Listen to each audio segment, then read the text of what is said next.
That's the Kia Sorento, and that's the Toyota Kluger. They are big 7-seater SUVs made for families, and I've tested them both separately over the past year. See, that's me, and believe it or not, that is also me. What I've done here is I've taken the findings from those reviews and I've brought them together here. It's a comparison, a head-to-head, a battle royale. You get the idea. Ready? Of course you are. Let's go. Even though this 4th generation Kluger is a completely new car, it still looks like a Kluger. That's the old one, and this is the new one. Actually, the new Kluger looks more like a RAV4 with its moustache-like grille and blade headlights, only it's much bigger. Talking of bigger, those are the dimensions of the Kluger right there. It's 76mm longer, 25mm higher, and 5mm wider. Inside, it's new but sort of familiar as well. This is the GXL grade, which is right in the middle of the range, but all grades get this spoon-like feature on the dashboard which holds the media screen and climate control dials. Now, it seems pretty impressive, but that screen is tiny by today's standards at 8 inches, and it's on every grade. The screens that come on the higher grades of the Kia Sorento and Hyundai Palisade are enormous. I have to say their cabins feel more modern and premium than this too. Right, that's the Kluger. Now let's take a look at the Kia Sorento. You might want to put some nicer shoes on. It's a bit fancy. I remember going to the launch of the old Sorento a couple of years ago. Look at that big bloated pufferfish. And the Sorento was pretty pudgy too. Well, things have changed for both of us. It's a shredded new-gen fighter now with muscle car looks and a face like a sandstone cliff. And sharp edges everywhere. Ooh. And Ford Mustang taillights, which Kia is going to hate me saying, but I'm right, aren't I? What I'm trying to say is they look good. Very good. How big is the new Kia Sorento? Not as big as it looks. It's 10mm longer than before though, at 4,810mm end-to-end. What does that mean? It's hard to picture it, but in Richard Berries it's a lot easier. That's 2.518 Richard Berries. Now, if you thought that the exterior looked good, wait till you see the insides. Now, this is the GT line. Again, it's the top of the range car. And this cabin is stunning. Seriously, I sit in a different car every single week. I've been reviewing cars now for 10 years, and this is one of the most interesting cabins I've ever seen. And that's BMWs, Mercedes, Audis, all those prestige cars included. I love this cheese grater effect on the dashboard and also on the door trims. These quilted leather seats are comfortable, but they look amazing too. What I really think takes the cake though is the media display. There's just so much to discover about it. And I love the care that's gone into just the tiny things like the fonts. They're like these neon purple lit icons, which just look so futuristic. And it's easy to get its way around, it's expansive. And you go to radio and check this out. I love those ye olde incandescent bulbs for your frequency. That's so good. And I love the way it sort of just melts itself into the fully digital instrument cluster there too. It's so stylish. Now, I'm not 100% sold on the design of these air vents here, and I'm not sure what this little guy does here. I think he just is for your knee. But what I do have to say is that the quality throughout of all the materials just feels so good. There have been no rattles or bumps or squeaks the entire time. I've had it now for about a week. So I reckon the fit and finish is of such a high level. The Kluger isn't unattractive, it's tough and serious looking, like a pair of work pants I used to wear when I had a lawn mowing business all those years ago. Sorento, though, comes across as far more stylish and high-end feeling. And yes, we have the top-of-the-range GT line Sorento here, and only the mid-range Kluger, but as I've said before, it goes for their entire lineups as well. Let's talk dollars. So there are 3 grades in the Toyota Kluger lineup. It starts with the GX, sets up to the GXL, and at the top of the range is the Grande. I always feel very special when I say Grande. Grande. You can get those in all-wheel drive and front-wheel drive, and they also come with a V6 petrol and a hybrid. Standard features, yeah, we're getting there. Coming standard on the GX are LED headlights, 18-inch alloy wheels, fabric seats, the 8-inch media display with Apple CarPlay and Android Auto, a proximity key with push-button start, leather steering wheel, and a 6-speaker stereo. Oh, there's aircon as well for the front and second row. But if you get the hybrid GX, it's proper 3-zone climate control. The GXL scores roof rails, a power tailgate, sat-nav, 3-zone climate control, heated driver and front passenger seats. Oh, and no, that's not real leather. If you want genuine leather seats, then you'll need to step up to the Grande, which also has ventilated front seats, an 11-speaker JBL stereo, a head-up display, moonroof, gesture tailgate, and 20-inch wheels that are shinier than the sun. Think that's good. Wait till you see what you get in the Sorento for the money. Plus, the top-of-the-range Sorento can drive itself in and out of car spaces without you even being in the car. I'll show you that in just a little bit. There are 4 grades in the Sorento range: the entry-level S, the Sport Plus, and the top-of-the-range GT line. The names are a bit silly because the Sport isn't any faster than the S and the Sport Plus isn't any sportier than the Sport. All you need to know, though, are 2 things. Each grade gets more features, and all grades come in a choice of petrol with front-wheel drive or diesel with all-wheel drive. When I made these videos, there was no hybrid Sorento, but there is now. It's a plug-in hybrid Sorento, and it's the most expensive in the range at $79,330. Coming standard on the S grade are 17-inch alloy wheels, LED headlights, rain-sensing wipers, cloth seats, and an 8-inch display with Apple CarPlay and Android Auto. The Sport grade adds 18-inch alloy wheels, gives you that big 10.25-inch display, and also sat-nav, dual-zone climate, and a power-adjustable driver's seat. Still has cloth seats though.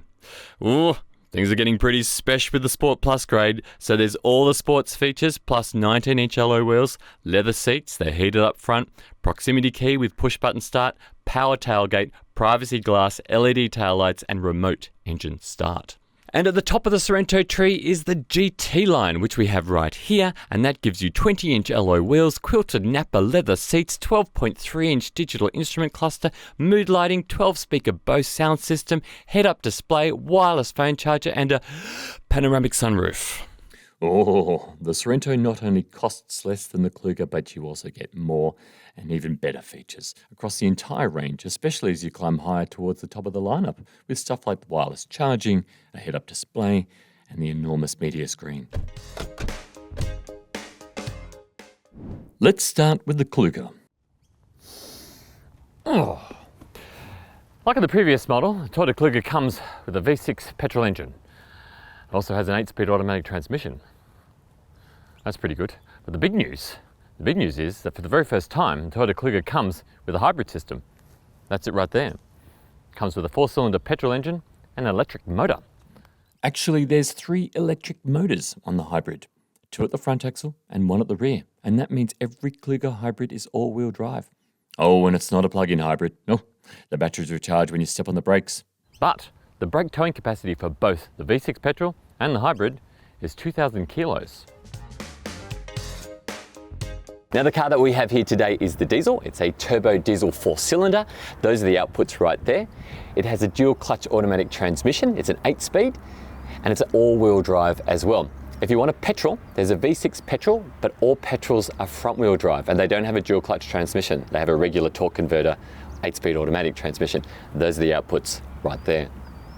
As I mentioned earlier, when I made these videos, there wasn't a hybrid version of the Sorento, but there is now. It's a plug-in hybrid Sorento. And what they've done here is they've teamed a 1.6-litre turbo petrol 4-cylinder engine with an electric motor. And that's the output right there. By the way, it's all-wheel drive only. Toyota says that after a combination of open and urban roads, the V6 petrol should be getting those mileages right there.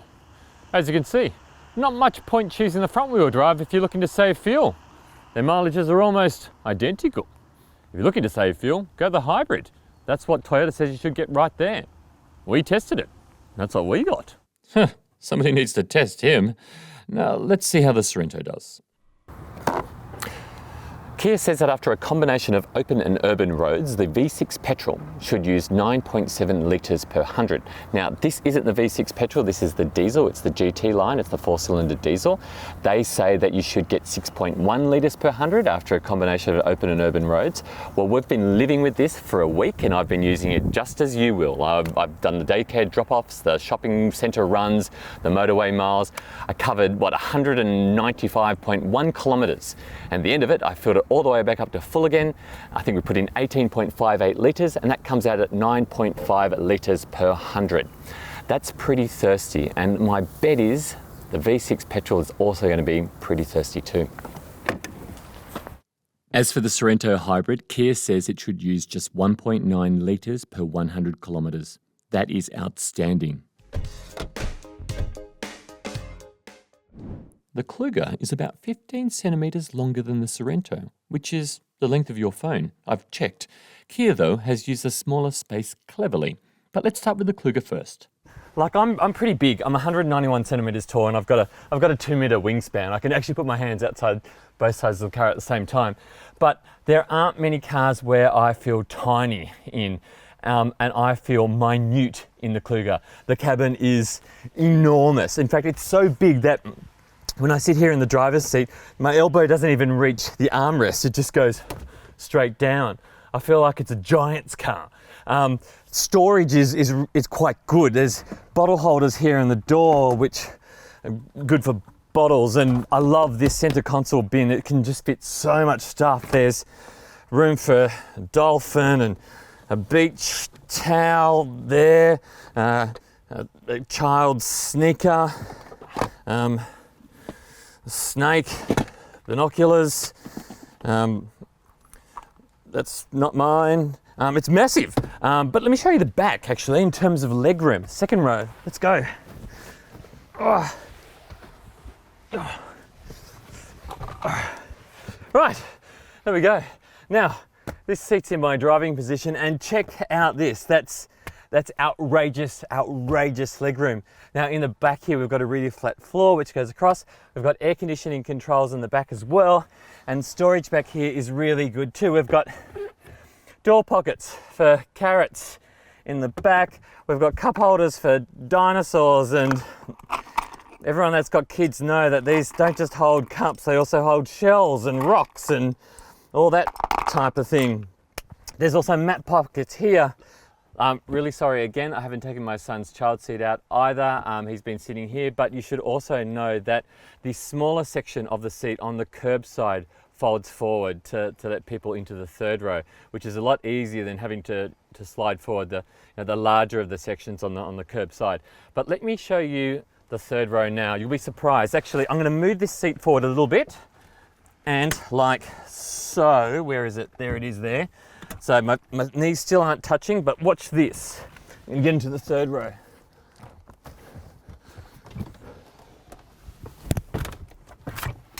Oh.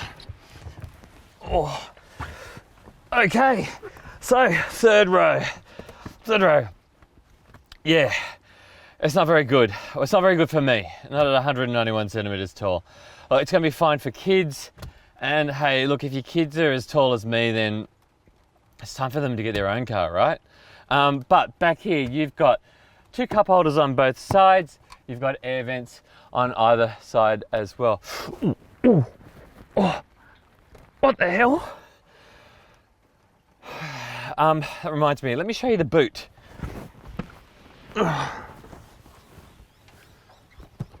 Just give us a tick. Okay, now with all three rows up, you've got quite a decent boot space there. And with the third row folded flat, it gets even better. Now, there's no wireless charging for your phone, but there are USB ports. There's those ones there and those ones there. The Kluger. It's like a bucket with seats and wheels. Now the Sorento. Kia says it's easier now to get into the third row because the front and back wheels have been moved further apart. Well, we'll be the judge of how easy it is to get into the third row with our "can a giant man get in easily into the third row" test. Look at that. It swings in like a gibbon. Now that we're in, What's space like back there? Thumbs up or thumbs down? Wait for it. It's a thumb up. He's given it a thumb up. Not only is third row space impressive, I can sit in front of that and also behind my driving position and still have room. That's crazy good. I'm 191 centimeters tall and 75% of that is legs. How big's the Kia Sorento's boot? Well, with the third row up, there's 187 litres of room. That's 45 litres more than before. And if you fold that third row flat, there's also more room this time around too, with 616 litres. Cabin storage is very good. There are 8 cup holders. Look, there, plus 4 bottle holders up front and back. You can have 12 drinks on the go and it only fits 7 people. Then there are the charging points. The GT line here and the Sport Plus have USB ports in the third and second row. OMG, it's in the actual seat. And all grades have 3 USBs up front and 2 12-volt outlets. The GT line also has wireless charging. And there's directional air vents in all 3 rows. Nobody in the Sorento is going thirsty or airless or chargeless. So, this is interesting, isn't it? The Sorento felt like it had more legroom in the third row, and not only that, with the third row folded flat, the Kia's boot is bigger than the Kluger's. These are family cars, so safety should be a deal breaker or maker when it comes to deciding which car will be carrying your family. Let's start with the Kluger and me and a child's bike helmet. All Toyota Klugers come with AEB with pedestrian and cyclist detection. There's recross traffic alert and lane keeping assistance across the entire range. That's excellent. There's 7 airbags, but the third row airbags don't cover the entire third row. For child seats, the second row has ISOFIX mounts on the outside seats and 3 top tether points across the second row as well. The third row does not have ISOFIX mounts or top tether points. So airbags which don't completely cover the kids in the back. There should be a law against that. Don't you look so smug, Sorento? Yours don't either. Yep. Kia's confessed to us that the Sorento's airbags don't extend to cover the third row occupants. It's disappointing, especially when there's so much advanced tech on board. All the cars across the range come with a really high level of advanced safety equipment. So all grades get AEB with pedestrian and cyclist detection. All grades get rear cross traffic alert and blind spot collision avoidance. The top of the range GT line comes with even more advanced safety kit. It's got blind spot view monitor, for instance, which shows you what's happening down the sides of your car when you indicate. Now all Kia Sorentos come with 7 airbags, and in a first for Kia, there's an airbag which actually deploys between the driver and their front passenger. For child seats, in the second row there are 3 top tether anchor points and there are 2 ISOFIX points, and in this third row you've got these 2 top tether anchor points as well, and also these 2 seats also have ISOFIX points too. And another feature which I reckon is essential for a good safety score is a full-size spare wheel, which is under the car, and your jack and everything like that is just under there if you ever need it. Okay, time to talk spanners and warranties. Warranty, servicing, that sort of thing. Kluger, you're up first. The new Kluger is covered by a 5-year unlimited kilometre warranty, which is really good. What is really good though is the cap price servicing. It's every 12 months and 15,000 kilometres, and it's only $250 per visit. Over to you, Sorento. So apart from really affordable cap price servicing, the Kia Sorento is covered by a 7-year unlimited kilometre warranty. So in 2025, the bad news will be everybody will be driving flying cars. The good news will be that you'll still have a couple of years left of warranty on your Kia. The Kia has a longer warranty, so it wins here. Wrong. Yes, the Kluger has a 5-year warranty compared to Sorento's 7, but the Toyota servicing is capped at $250 per service. That's $1,250 over 5 years. For the Sorento V6 petrol, Kia says servicing over 5 years amounts to $2,388. That's $477 per service. So, the Kluger is actually more affordable to maintain. You are welcome. Shall we drive? The Kluger and Sorento are big SUVs, so it's important that you pick one that's as easy and comfortable to drive as possible. I mean, you're probably going to be spending the next 5 years in it. Not continuously, you'll get out of it sometimes, but you know what I mean. Let me show you what the Kluger's like first. All right, now just a reminder, we are in the hybrid variant of the Kluger, and it's the GXL grade, so it's the middle of the range in terms of the Kluger lineup. I have driven the V6 though. I've driven the V6 in front-wheel drive and all-wheel drive. It's old school in that it's got plenty of grunt, plenty of torque, but you know, it's got plenty of thirst as well. This though, the hybrid, I've been living with this one for a couple of days. We'll turn that on. There we go. It's a hybrid, so it makes no noise when you start it. You put it into drive and you also drive away completely silently, just like that. That's actually been one of my favourite things about it, like driving around shopping centre car parks just completely silently, scaring people. They're not scaring people, just a little bit. Anyway, did the school run in this yesterday, and a couple of things I found were, it's big. Like, it was like the battle of the 7-seaters on the school run, actually. You know, CX-9 sort of like jostling places with Klugers, and I was the only person in a brand new Kluger. But one of the things that I discovered was that because it's so big, I had trouble trying to find a spot which would fit me. It's a big car. If you drive a Kluger already, or a Kia Carnival or something like that, you'll know the pain. But at the same time, if you've got a few kids, it's kind of your only option. You need those extra seats. One of the things I've noticed straight away about driving the Kluger, this new generation Kluger, is that it's much, much better to drive than the previous one. The previous one felt quite heavy and the ride was quite firm. This is kind of the opposite. Even though it's an enormous car and I'm looking out across this big muscly bonnet, I feel like I'm driving a truck, it actually feels quite light. It feels quite nimble. The steering is really light. You can put it into sport mode and that makes it a bit heavier, but just around town you leave it in normal mode and it's just, the steering is just so easy. Like just going through here now, that's just 2 fingers and that's so easy.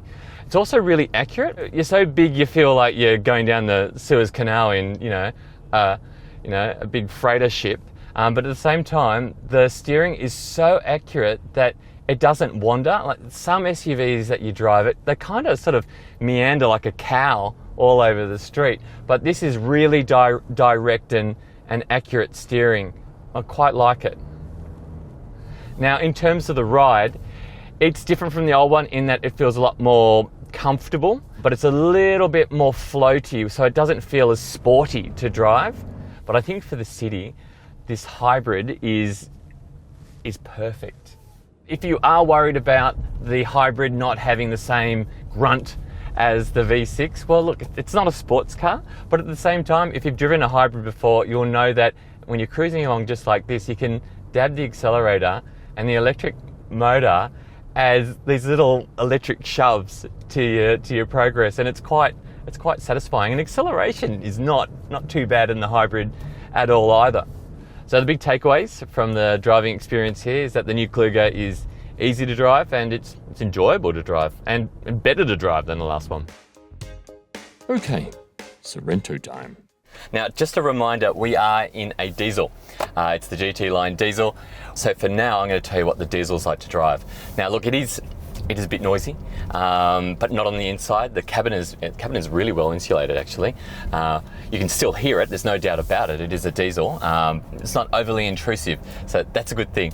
Let me talk about the ride, though, because the ride in the Kia Sorento is excellent. And that comes down to Kia actually tuning the suspension for Australian conditions. And what they did, they drove it around Australia and they worked out the right combination of shock absorbers and springs that would suit our wide variety of roads, from dirt roads to potholes to coarse chip bitumen, the whole lot. And the result is this, a car that's actually set up to drive on Australian roads, and it's excellent. The ride comfort is incredible for a car at this price point. They have really nailed it. And I've driven some nice SUVs over the last couple of months, and this is up there with prestige ones for sure. Handling too is also pretty good. I mean, look, it's not a sports car. It looks like it looks like a muscle car, but it's not a sports car. But I've taken it for a few blasts along country roads and it's remained planted, even throwing it into a corner, with a little bit of passion hasn't unsettled it. It stays really flat. There's not a lot of lean or a lot of wobble that you get generally with SUVs. Very impressive, very composed. The steering is also excellent too. It's not super light. You know what I mean? It's not pinky finger light. And you can change it with your settings down here. You've got a comfort, an eco, a sport, and a smart setting. And it gets heavier in sport. But interesting comfort, it's actually just perfectly weighted. I really like that. And it's accurate too. I was on the highway last night putting some motorway miles on it, and some SUVs tend to sort of like wander, and you're constantly correcting them. And I never had to do that once in the new Sorento. It's just pinpoint straight, keeps exactly where you want to go. I have to admit, the blind spot view monitor, so when you indicate and you get that view of the side of the car, you know, on whichever side you're indicating, it's just distracting, and it doesn't help me at all. If anything, I feel like I'm sitting on a train going backwards. It makes me feel a bit sick. And where you really need it is if you're reversing and you put your indicator on, you don't want to hit the gutter or you don't want to hit the car parked beside you, but it doesn't work in reverse. It only works when you're going forward.